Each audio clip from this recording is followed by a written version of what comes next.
The government, through the National Treasury, has been on a mission to consolidate the country's fiscal position for years.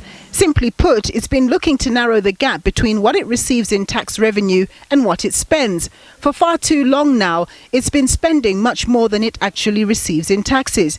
This has resulted in the National Treasury having to go out to the bond markets to borrow money to fill the gap.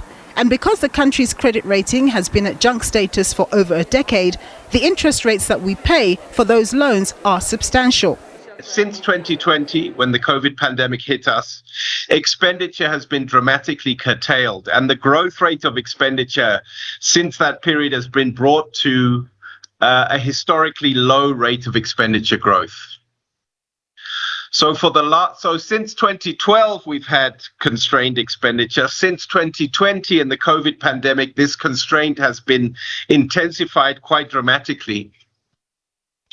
And now we find ourselves seeing an MTBPS, which proposes to significantly intensify austerity measures in the current year and over the medium term. Civil society groups say the years of cutting expenditure have been laid bare in the state of the country and the lack of basic services available.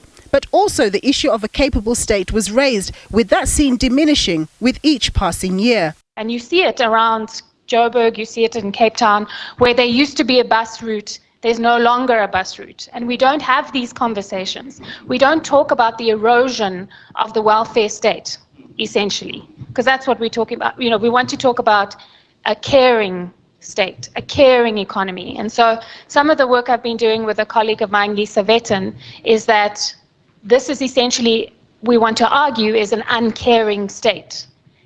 The medium-term budget policy statement was an uncaring policy statement because it leaves people further behind, despite the gains. Civil society continues to advocate for the Social Relief of Distress grant introduced during the COVID era to ultimately become a basic income grant in line with the poverty line figure, which is significantly more than 350 rand, but expressed frustration at the government's lack of understanding around the kind of impacts this could have. The knee-jerk reaction is fiscal prudence. We don't want to...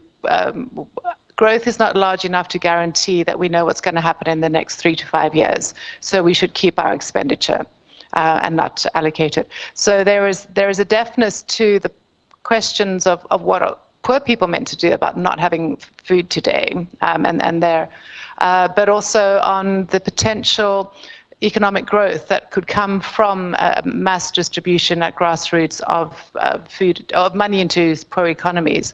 Meanwhile, some experts predict that even more austere budgets being announced will result in the shrinking of personnel in key services in the economy, like education, health and crime fighting. They argue that the fiscal consolidation drive runs the risk of actually threatening economic growth further, not making space for it.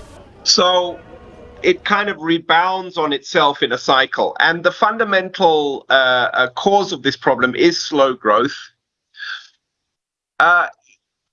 If fiscal consolidation were implemented in a context where there was rising confidence, if the consolidation measures on the table created a sense of rising confidence amongst private investors that consolidation would resolve the problem, that could lead to an easing of interest rates that the government faces, and that would offset the impact of consolidation on economic growth. But therein lies the problem.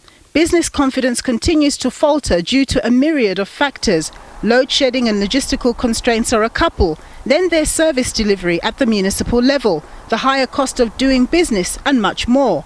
The argument is that the government can consolidate all it likes, but until the economic environment is conducive for business to have the necessary confidence, serious economic growth, which will be the main lever for changing the country's fortunes, won't be realised.